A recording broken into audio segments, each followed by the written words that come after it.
The video playing? Play it is. Yes. 10, Everyone, count. 5,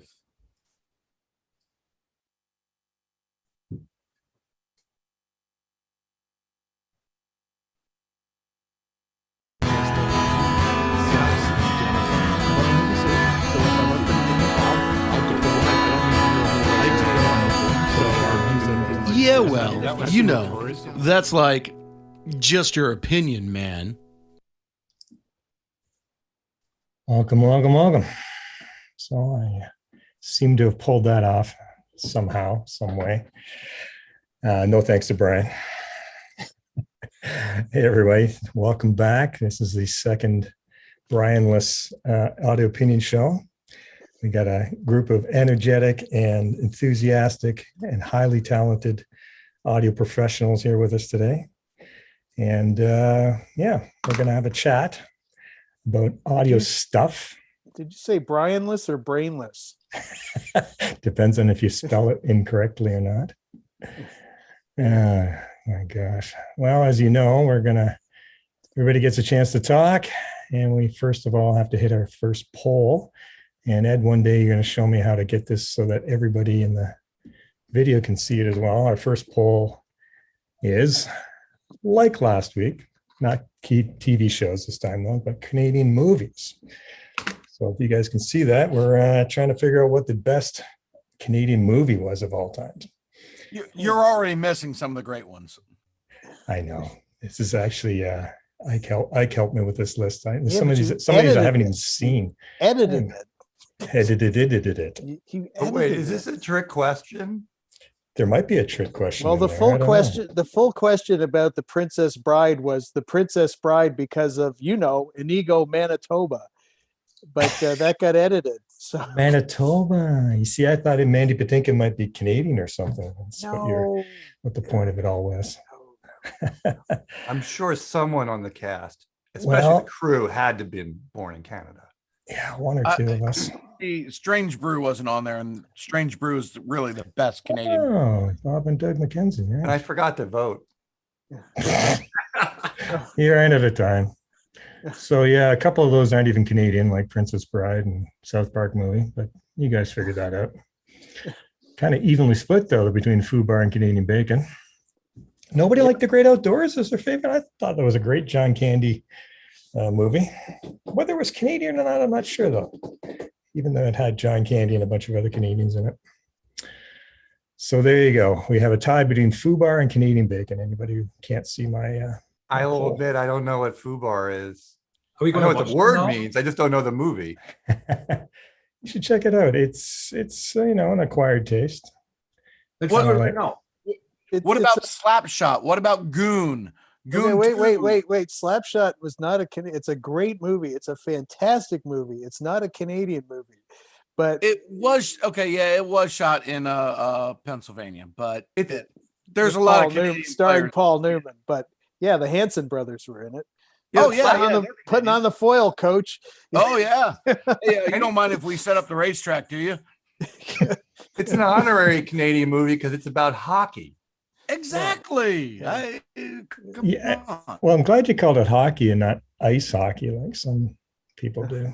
Oh, is that not a Canadian thing? No, you don't say ice. I mean, The ice is that's implied. the only kind of hockey there is It's a a hockey, silent ice. Yeah. We don't care about air there's hockey. The Caps doing the Winter Classic. All right. So here's our next poll, folks. Today, what are we going to talk about? So this is Ike. Well, the first one is Ike's suggestion. Arrival time versus departure time in your measurements. All-in-one console DSP or separate console DSP. What do you think's better? External work clocks, fact or fiction, or magic or pointlessness. And then steering sound using DSP and PA systems.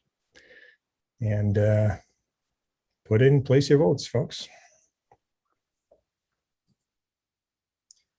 See what we get.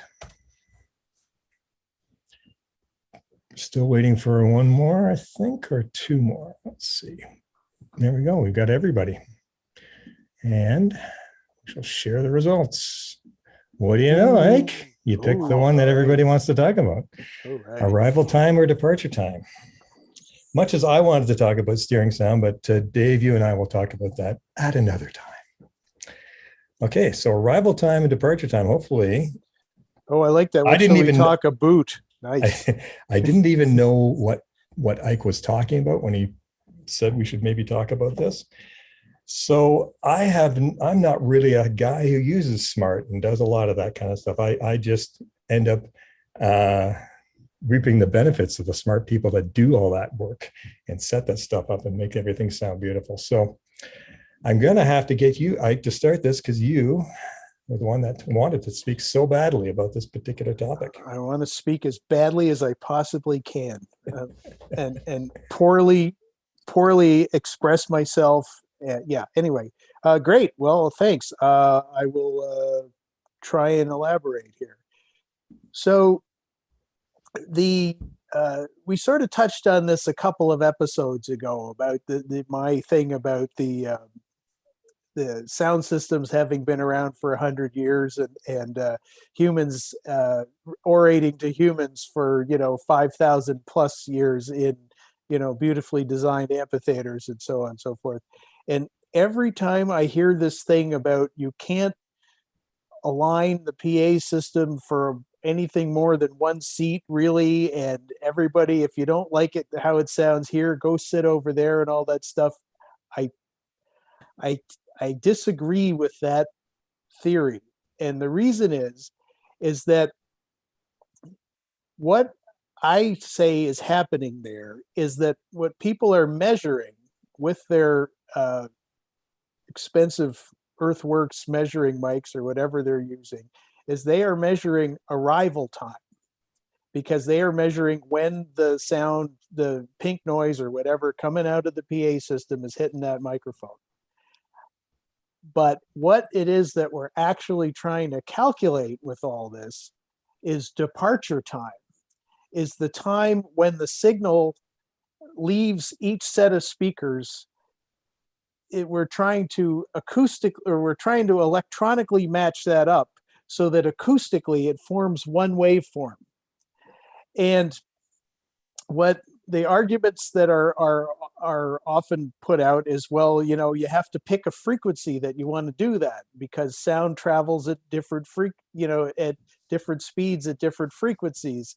And that's absolutely true. But the fact is that that's what we hear. The example that I used with Andy is if you happen to be at La Scala or the Met Opera House or something and you stick your head in the door and there's, somebody up there singing, do you say, well, it sounds like Mickey Mouse for the first millisecond, and then it starts to get fuller because the high frequencies get to you first? No, when someone sings, even if the high frequencies are traveling faster than the lower frequencies or whatever, that's what we hear in nature. That's how we hear it. So then that raises the question, well, what do you measure at the speakers when you're trying to align them up? Personally, and I will fully admit that I do not do big arena size sound systems, but the sound systems that I have timed and tuned, I have always used impulse response, which is, when you think about it, that's somebody calling to complain about the rig that you just tuned. Is the first person calling to say this saying, is hey, sacrilegious that sounds like stuff. What are you doing? Yeah. But when you think about it, impulse response is like a kind of a big wavefront of a bunch of frequencies. And so when you see that show up on your, what I do, and I generally use the audio toolbox or audio tools, is I just bring the cursor over to not the first line, but basically the second line on there. So you see it start to rise, and then there's like one full line. I go over there, I take that time. That is the time for that particular speaker. And then take an impulse from the next speaker, an impulse for the next speaker, and you add or subtract those times as necessary. And those systems, when I have done it, have been absolutely seamless when you walk from one zone to the next, and it's not like, yeah, it's okay, but in the bottom end it sucks, or in the high end it sucks, or anything. And so the point that I've been trying to make is that, again, just because the way the technology works, particularly if you're using smart, is what you can measure with the microphone is the arrival time at a certain point in space, at a certain frequency, and so on and so forth. But that's kind of a rabbit hole, because what we are trying to replicate is, if you had, they use like a balloon pop to do impulse responses in, when you're taking acoustics. So if you take that example, or a person singing, whatever, somebody on stage, that's your source of sound. As that sound starts to move out, it goes out, it expands to take up the space, and eventually it's going to get to where your left hang and your right hang are. And at that point is when the left hang and the right hang should join in and sing along. And then it's going to go out from there to where your delays are. And at that point, that's when your delays should join in. And it works for front fills, subs, you name it. One more point. I'm starting to get a little exercised here, but I see at least one person is nodding. So, which Dave might be falling asleep, but I think he agrees with me. The thing about my thing is T equals D, time equals distance. And this thing about, well, it's this at this speed and this at that speed and so on and so forth. It's two things there. One, is the PA moving in relation to itself? Like, are the mains getting to be a different distance from the delays at any point? And like, forget about wind, because that happens. But I mean, in a theater, for example, or an arena or something like that, does the distance between the subs and the bottom of the main hang change? No, it doesn't. All of those distances are fixed. So if the distances are fixed, then there has to be a time that that is the correct arrival time. And the other thing about the frequencies traveling at different frequencies traveling at different speeds is, do they travel at different speeds in a piece of wire? No. So then therefore, at the voice coil, for example, then they are all time aligned, all the frequencies. When they come out of the piece of wire and go into the voice coil, just like when I'm talking, all the different frequencies that are coming out of my mouth are coming out at the same time, even if the higher ones get somewhere faster. When they're leaving the speaker, they're all leaving at the same time. Well, it sounds like one speaker. What about, obviously no rig has just one speaker in it. They all have multiple speakers. True. And you may have multiple hangs, but what you're not considering right now is the environmental aspects. And that is, for example, temperature and humidity being the biggest two. So you're saying the subs are always the same relation to the main hang. Yes, in actual distance, they are. But as you fill an arena, for example, with human bodies, the gigantic bags of water that we are, but you also have the heat of all that. So does the distance change? No. But does the speed of sound change? Yes. The sound change, yes. And that's what changes frequency-wise. But the PA reacting as a whole, you're correct, it does not. But you have to take those factors into consideration. When I do a big arena or even festival, I do, and in talking, kind of getting back to what myself and Andrew were talking about earlier with MLA and steering PAs and stuff like that, I look at the temperature and humidity at the beginning of the day, middle of the day, end of the day. Is it going to rain? Is it going, all that changes things. And I actually do predictions for at least 3 different outcomes that I can change during the day in that PA. And that changes two big things in your thing. It changes phase and delay, being time.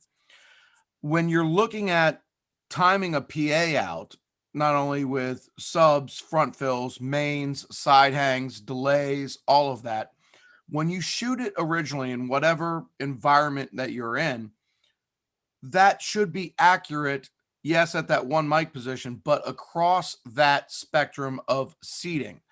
I don't care about what it sounds like at the speaker, because that's all that can be 60 feet in the air.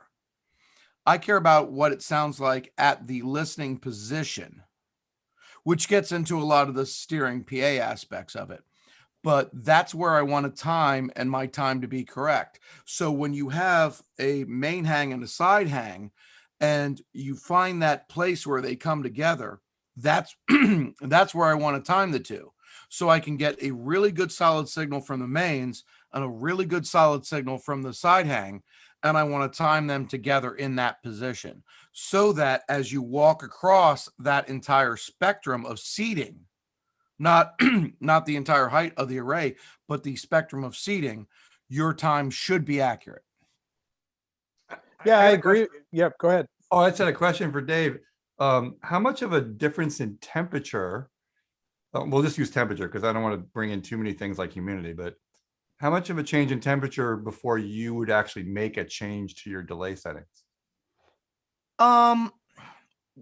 Really like 15 to 10 degrees Fahrenheit. Mainly those temperature changes, like especially in summer for a festival, outside festival, it can be really cool in the morning, but you can get up to like 90, 100 degrees in the afternoon. And then if that show goes on, you can drop right back down into the 60s for an evening show, especially if a cold front moves through. So it's actually a huge factor, because that affects the speed of sound. It affects how frequencies move through that medium. The air is a medium. And then you get into humidity of where that humidity reacts to frequencies. So all of a sudden, if you're, a cold front moves, or, it gets really humid, all of a sudden you're listening to this PA and you're like, God, where'd all my high end go? This kind of sounds muddy. Well, it's the humidity just slowing. It's air molecules and water molecules in the same space that are like, well, I'm going to slow this down a good bit. So it all plays a factor, and there are ways you can change that in delay time. But the other aspect, and this gets into the steering aspect, is in phase of how you're changing driver phase and delay time to make it accurate at the listening position. Meyer used to have a sort of a compensation thing with a sensor for humidity. Does any other processor have that? Is that the only? Yes. Well, the Brook Siren TCS 804 delay had an input for a temperature probe. That's how old I am. I don't really, I was going to ask actually what the newer systems do. And just for the record, I don't dispute for a minute that the atmospheric changes affect the speed of sound and therefore affect your delay settings.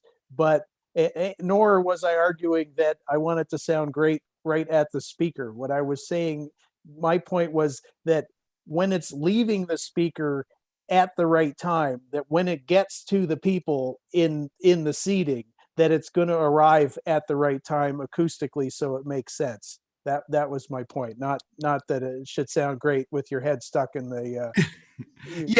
I only bring that up because you had said it, and most manufacturers, when you look at specs, they go, okay, 1 watt, 1 meter, which. Sure, that was a great way of looking at things if you're just a speaker manufacturer. If all you're doing is building drivers, oh, sure, that's a great metric. But when you're putting that into a full speaker, full enclosure, you're putting multiple enclosures together, then you have to really look at everything else that involves that, because you as a listener are not standing 1 meter away from that. But you know what, Dave? That's the same thing if you had the gas pump and it says corrected for 15 degrees. Right? So it's just like one reference level where somebody in, you know, the certain predefined situation can say, okay, at that atmospheric level, it's that kind of volume, right?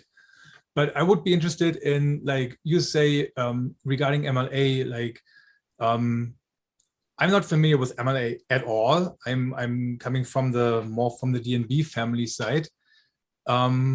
So I love DMB too, trust me. so do you have something similar where, because what Ike said with the departure time, I feel, and correct me if I'm wrong, that this is in certain areas taken care of with array processing, right? So that you predict the curvature, you predict the trim height, and departure time of each cabinet is taken care of by array processing, and you as a system tech still take care of the arrival time in order to make the whole system play as one source, right? That's the key point there. What the array processing is doing, especially in DMB, and even so in MLA as well, is you're making the entire line act as one source. Right. So that's one aspect to it. And then as a system engineer, you have to then say, okay, great, this source now reacts in this environment with this other source next to it and this other source next to it. And how do they all, that's your job as a system engineer to make sure that they all interact as one. But array processing is just dealing with that one column, that one line, Exactly. and trying to make those align together as one source. So yeah, DMB does a great way of doing it. MLA does a great way of doing it. They do things slightly different. They look at MLA will look at a couple things a little differently than DMB, but in essence, they're providing the same outcome, if that makes sense. And so if I could just extrapolate from that, this idea of making the line act as the point source, really what I'm talking about is I'm talking about that approach to the entire ball of wax, starting with whatever the performance is. And it could be a solo performer, or it could be a trio, or it could be a band, or it could be a big band or an orchestra or whatever. But having the speaker system align with that, with the acoustic output of that, so that it all becomes one coherent wave. And a lot of people think that I'm on drugs when I mention that, but I think that really that is the goal. That is what we're trying to achieve. You have to do that. You have to take that. So there's a couple elements here. I mean, one is making your PA as a whole react as one, and the next is aligning that to your actual artist and stage or whatever that may be. I've had to time align my PA back to a piano or back to a drum kit, backline, everything else. And depending upon depth of stage and where everything sits, yeah, that is that job of the system engineer, so that you can provide a coherent PA system to an engineer that says, okay, great, now I have a blank tablet to work with and I can color however I wish. I mean, there's a famous Canadian piano player who I've had to time the PA back to that piano. And yeah, it takes a little time, takes a little work, but when you do it, it does all react from the acoustic aspect of the piano to the PA, whether it be front fills, mains, whatever, side hangs, all reacts as one coherent wave. And I'm sure that feels better on stage too for the player. And that is a huge thing. And then Absolutely. actually come into a huge part of that, of whether you're doing a subarray, flown subarray, ground subarray, and whether that artist wants to hear the subs and feel the subs on stage or not. So then you have to create a cardioid array so you cancel subs out at that artist position, which is a whole lot more math. I've heard a lot of stories about artists that just hate the bass on stage and so on, and the amount of work that people go through just to try and get some impact in the front for the audience without affecting people on stage. It's a lot of work. I mean, it's a lot better now with all the cardioid stuff we can do, but it's true. But I it's a lot of hard work, and it's brain numbing at some point in time. But I will tell you, I actually, in a weird masochistic way, I love that. I love spending my time designing, and subrays are the hardest thing to do to make that happen. So yeah, it's painful, but also a lot of fun when you actually finally get it right. And worth it. Yeah, it's so totally worth it. Like when it gets to the point where you don't really hear the PA system, or nothing draws your attention to it whatsoever, then you've achieved, then you can take the pebble from my hand. That's really what the goal. And even more so nowadays when you have modern artists listening on in-ears. So there's no monitors, even if there's side fills or not, there's nothing acoustically influencing that except for the main PA. And if you're an artist and you're listening on in-ears, but you're hearing this huge amount of low end roll back up onto the stage, but it's then out of time with your in-ears. I can't time a PA to in-ears. I have to start looking at cancellation of sub frequencies in that space, but not in the audience space. So it's a lovely challenge to play a lot of math with. Sure. Ed, I haven't had a chance to hear what you have to say about the subject. Do you end up doing a lot of smart stuff or not so much in what you're doing these days? Not so much in what I'm doing these days, because I do a lot of corporate. So we're not really smarting those systems. But I listen to a lot of what Ike has to say and what Dave has to say. And yeah, there's merit and there's math that can be done, and you can get some stuff. You can get these things really precise. But I think as, Ike had mentioned earlier, for millennia, there wasn't this science and these tools that would let us do this kind of stuff.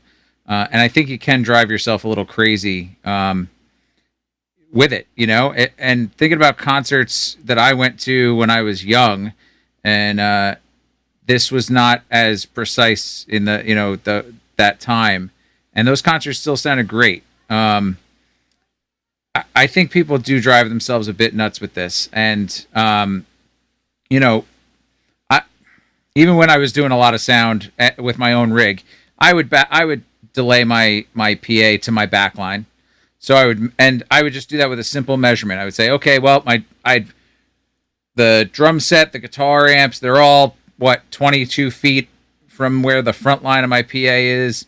I'm going to delay the PA by 22 feet, and ballpark kind of thing. And that was good for the people right in the front row who were hearing the snare drum, and then so close to the speaker that they were getting it out of time.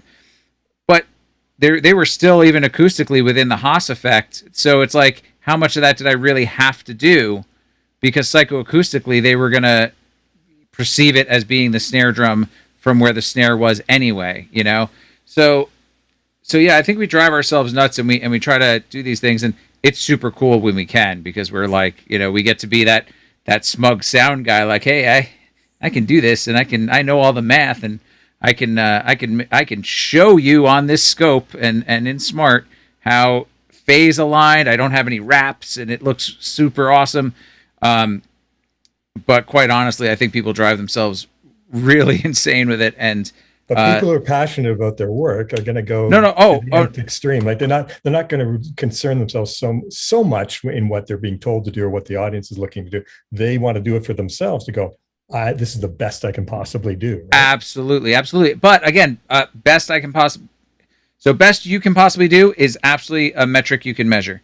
The best is a subjective thing, and no one walks away from a concert being like, I wish those subs would have been aligned just a little bit differently. And diminishing returns, of course. Or right, you know what? The departure time on the third box in the left array was not on. No one leaves a concert thinking any of that stuff, even any of us. I'm sorry. None of us are walking away from a concert.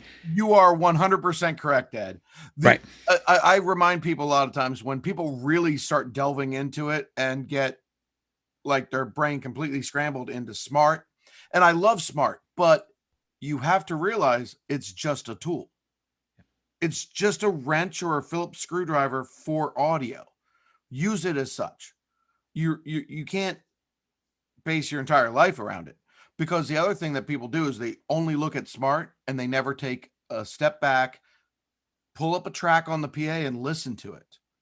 Very true, Dave. Very true. Yeah, you can get it freaking perfectly flat, but then you listen to it and you're like, oh, this system has no balls. There's no life to it. There's what's going on. You've got to use the things on the side of your head to make that happen. Well, not only that, I mean, most people, if they listen to a perfectly flat system, they're not happy with it. That's not what we actually want to hear. It looks that we think that that's what we want. We think, oh yeah, we want it to be 20 to 20, like roller flat. That's what it's got to be. But the real human element to it is that's not what people want. It's not what people hear.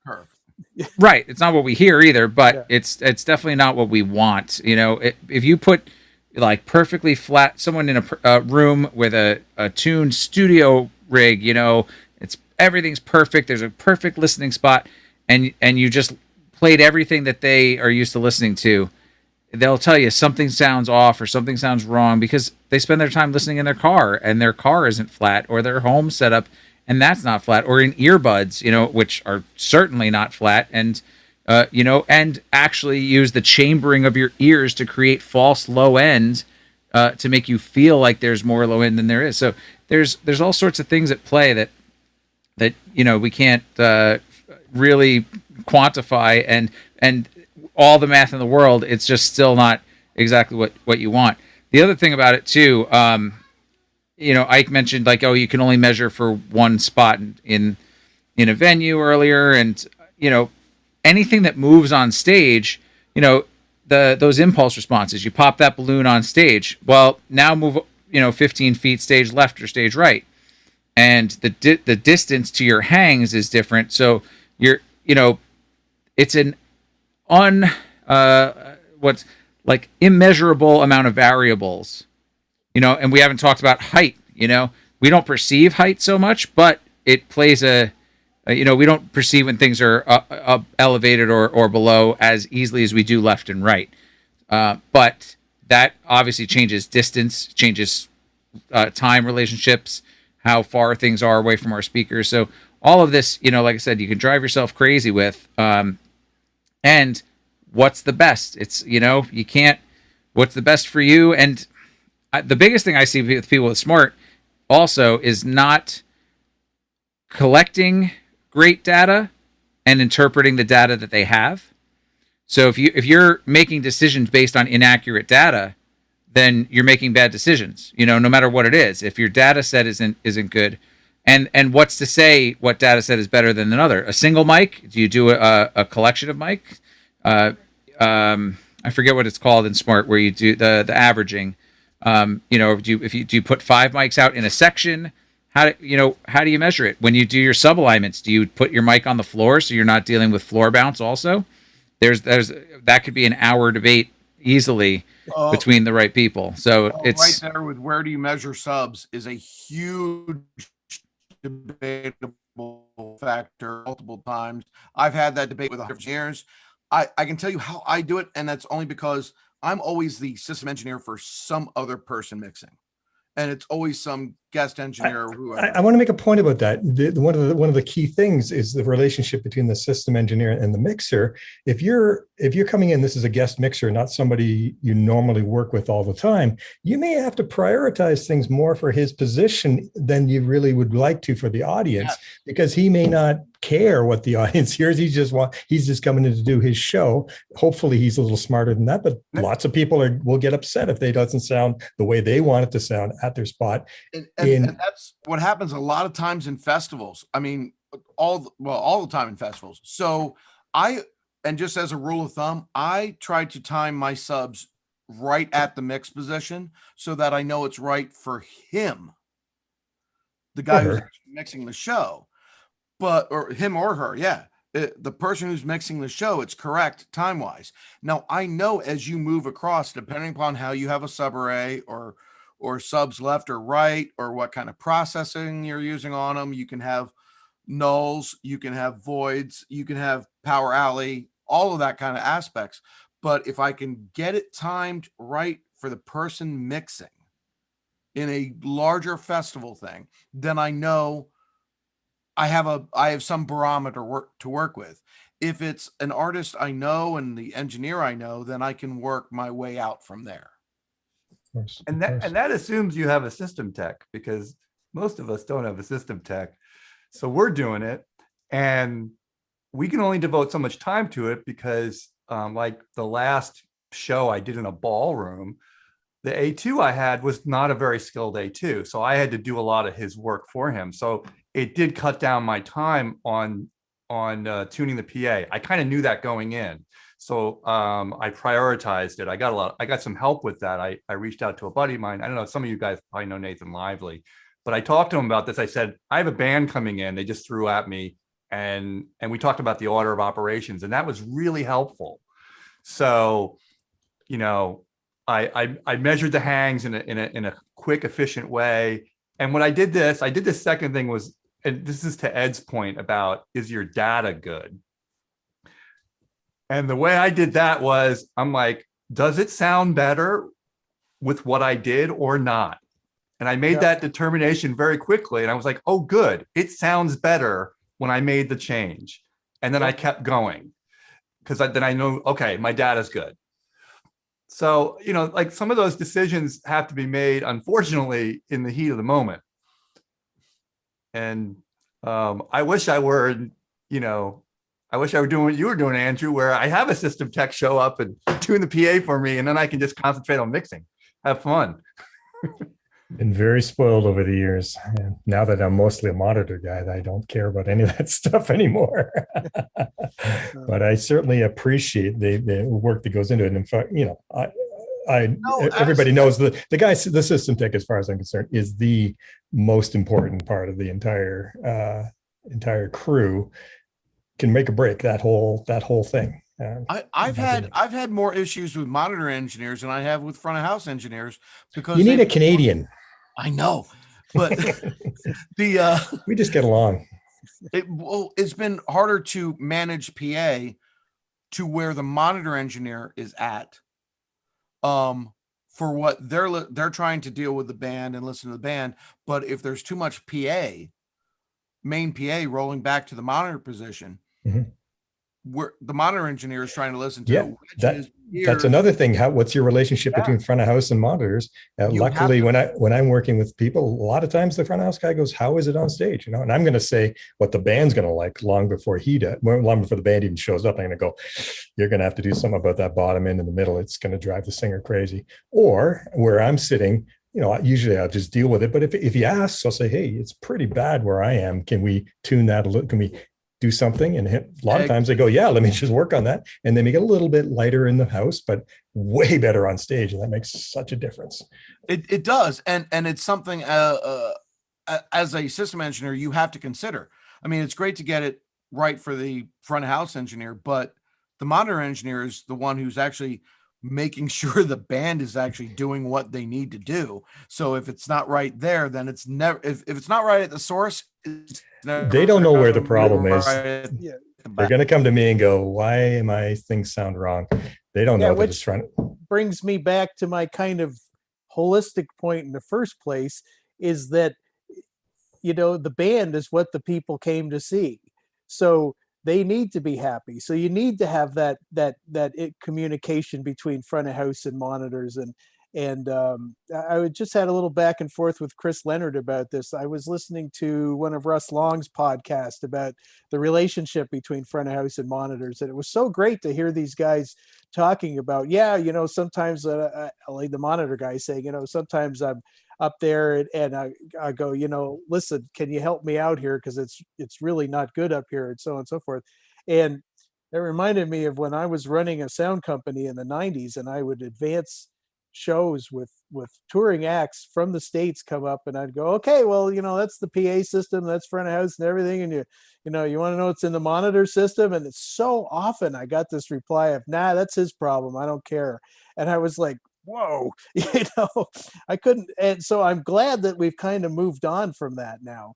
But the part of the basic of this premise of this whole thing in the first place is, if you're a system tech and you're tuning the PA as something that's kind of in isolation, my job is to tune the PA, and and it starts at the front of the speakers, and that's what, then you've already kind of missed the point, because the point is the PA is there to reinforce what the people came to see. And to another point about vertical and so on and so forth, is very often what people came to see is a visual reference. And if you see, they say in the film business about film sound, see a dog, hear a dog kind of thing. Well, if you see a dog on stage and you hear a dog over there, that's going to be a problem. So then you get into this thing of having the apparent source of sound line up with the visual reference. And as we all know with IMAG, sometimes that's not actually the real people. It can be the image on the screens too. That is a whole other area. But it all comes down to having a sonic experience that reflects the visual experience, that enhances what is going on stage. Well done. Hey, there were two things I wanted to that you touched on, Ike. One is that the idea of like the old days where, oh, that's the monitor engineer's problem, that's so and so's problem. I actually was really fortunate. I came up through theater, which is a very collaborative sport, as some of you guys probably know, and so everybody's working together. And I remember when I started doing a little more rock and roll, and there was that attitude. I'm like, God, aren't we all on the same team? Come on, and then, eventually I worked with a crew where, oh, these guys are really working well together. And, that was a good learning experience. And it's an important one. God, we're talking about many different things at once. The other thing I wanted to touch on was the idea of delaying back to the middle of the stage or whatever. In theater, that's a big deal, because typically theaters are smaller venues. They can be anything from 100 to 1,000 or 2,000, whatever. But the sound designer one of the sound designers I worked with and I learned from, and he would pick that point in the middle of the stage, or the middle of the set, really, because that might be pushed forward based on the set, and that was his time zero.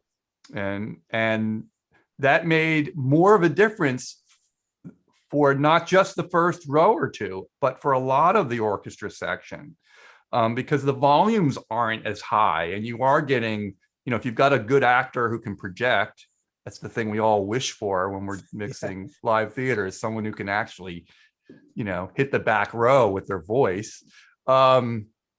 Then it does make a big difference. And those subtleties really are revealed. I guess the equivalent in rock and roll would be like the Marshall stack in a smaller venue that's cranked up pretty high, and you can't put as much in the PA as you would like because there's so much coming off the stage, but you do have to delay it back. Even so, you have to delay the band back to the back line. So similar, concepts. Well, yeah, you hear about these bands where the back line is just killing the front of house bass rigs and things like this that are absolutely killing the front of house. So in-ears have helped a lot, but you still have some of these old school bands where, boy, oh boy, it can be such a battle to try and get something that's cohesive out front when people are just Angus killing Young on stage. Yeah. it's right. Yeah, I don't mix ears, but do you find like the guys on some of the people on ears who have the Marshall stack, they still want to feel it, so they say they do, but I've often had this trick when I work with artists. They say, oh, I gotta have this amp going, and you just during rehearsals, sound check or something like that, you just go by and turn the amp off, And then the end of the thing, how's everything? Oh, sounded great. Sounded great. Oh, did you know when I turned your amp off partway through the? Did you? Yeah. Do you really need that amp on? I guess not. It's Wow. it's psychological. A lot of the stuff is so much is psychological when you're working with musicians. I think that's my cue, Andy. Guys, I got to Right. split, but thanks for having me.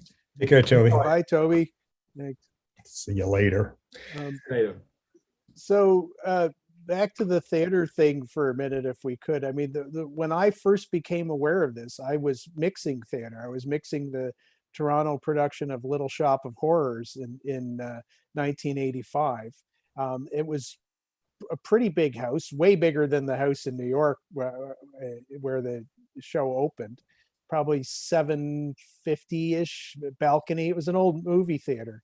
And I kept getting these complaints. It's too loud. It's too loud. And I went, no, it's not the volume. But when I actually kind of went out and into the house and listened, this whole thing about, people not being able to hear vertically. Well, the reason that it was getting the complaints was because they were hearing the sound come from the center cluster, which was what we had. We had a center cluster up there, and they were hearing the sound come from the center cluster and seeing the people down there and the plant, talking.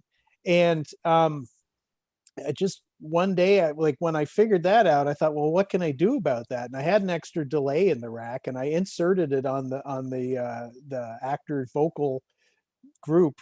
And it's like 6.5 milliseconds of delay, and you could punch it in and out, and it was like up there, down there, up there, down there, up there, down there.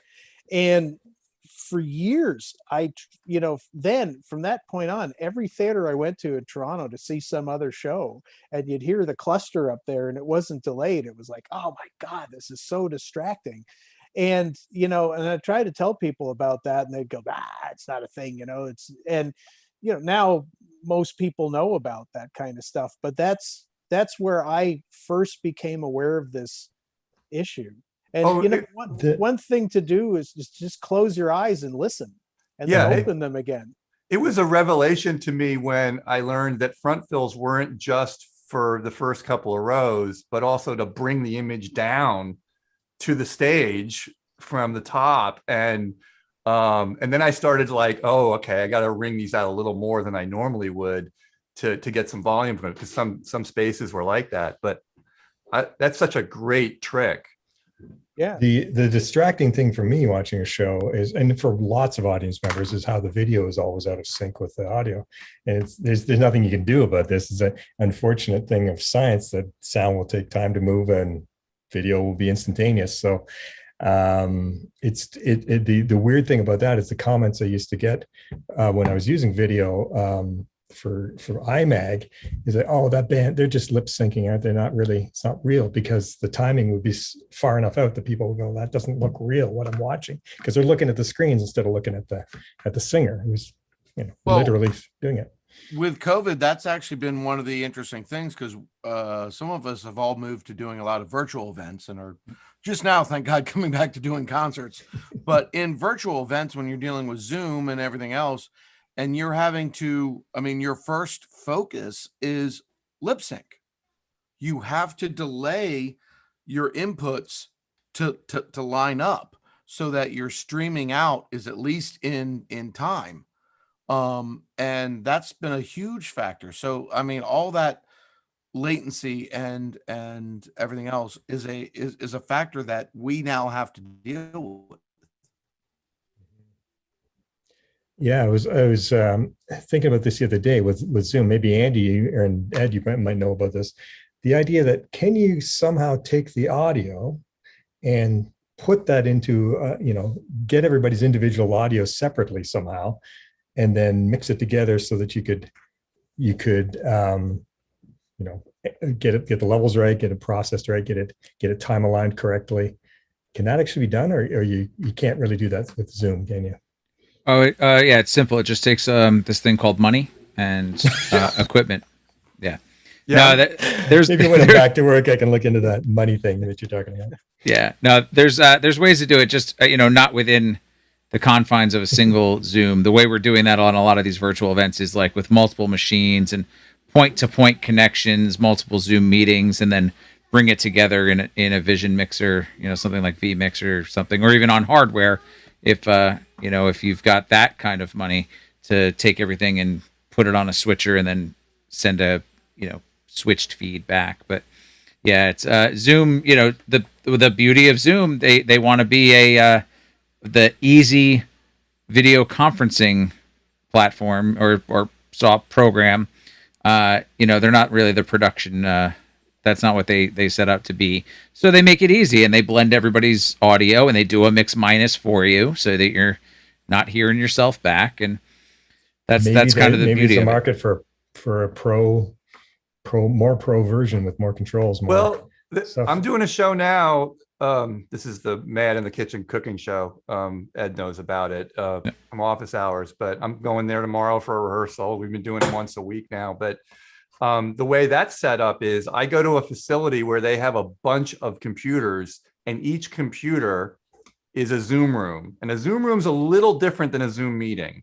So like this Zoom meeting, obviously we're all our audio is going into one meeting, right?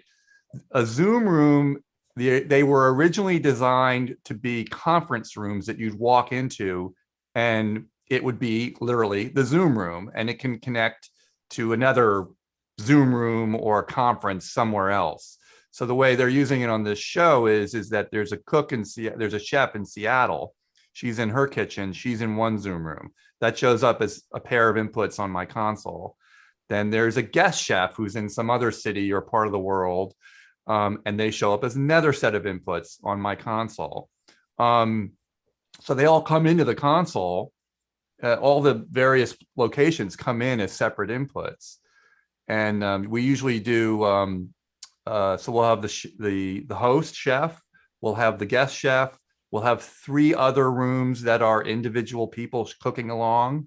And then we'll have another room that is like this. It is a meeting where people can cook along too. And that's, as well. So, and I don't actually do different delay for those things because they're all close enough. They're all, and there's no lip sync between that room coming to me. The only reason there might be a lip sync issue is on their end. Maybe they have some video processing or audio processing, frankly, if they were doing that, but that hasn't shown up yet. So that's how you do that. Is you just come in on individual Zoom rooms. And but then Andy, like Ed said, that's expensive. right? And then Andy, you're doing the mix minusing for them. Yeah. Oh, yeah. I should point that Right. out. Yes, I am doing the mix minusing, and then there's return audio coming back to them so that they can hear. And inserted on that return audio is IFB, so that the director can go, "Hey, we're coming to you in 30," or whatever they're going to say to him, and we never hear that because it's part of that return audio that is mix minus, and you don't hear it. So. Yeah, you get to take advantage of you're taking advantage that Zoom mix minus is the audio. So you have the trick though there is you have to capture the incoming audio and insert your audio on the same machine so that you get Zoom's mix minus also. Yeah, and this is a pretty intense system. It's the biggest Dante patch I've ever seen. Plus, we've got a BSS 806 doing that part of it, and there's a separate guy. His whole job is to handle our comms and IFB. And what was the other thing I was going to say? The other thing I was going to say is that some of these people that are cooking, they don't have an in-ear device, so they're just leaving their laptop speaker open, which means we can't use original sound, which is, it's okay. It's not a complete bummer, but I'm hoping that our show will get to the point where where the budget will get high enough where we can send out a kit to these various places and everybody's got the same thing. But right now it's like, okay, what mic are we using this week? So I just did a show today where everybody was in the studio and I was like, oh, great. Everybody's got the same mic. Everybody's got the same wireless. It was a joy. So we're down to the last 5 minutes. I guess we'll try and tie this back together with the idea that I think what you're getting at with a lot of this stuff is you can't look at anything in isolation, right? It all has to be thought of as a cohesive thing. Like everything affects everything. but what is the ultimate goal? To try and make it. I love the idea when people have had a great when they've enjoyed the show, they're smiling, they're walking out, they're not necessarily coming up to the sound man going, great sound. They may not even notice that there was something going on, and they just enjoyed the show. And that's, if it didn't distract from you, then it's successful, right? The only reason people say great sound is probably because they've heard a lot of really bad sound. But if you can just make it so that it's just the same as what you would hear acoustically, just louder, then you're nailing it, right? Well, they don't go home humming the light show. That's right. They never go home humming Red. Well, thanks everybody for coming. I'm gonna see if I can wrap this thing up here, figure out how to hit my little share screen thing here. Do that, and hopefully something comes up. Here we go. Everybody wave goodbye as we rest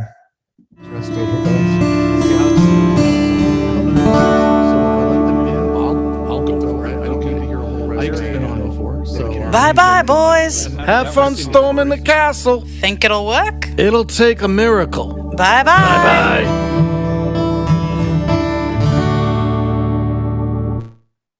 Whoops.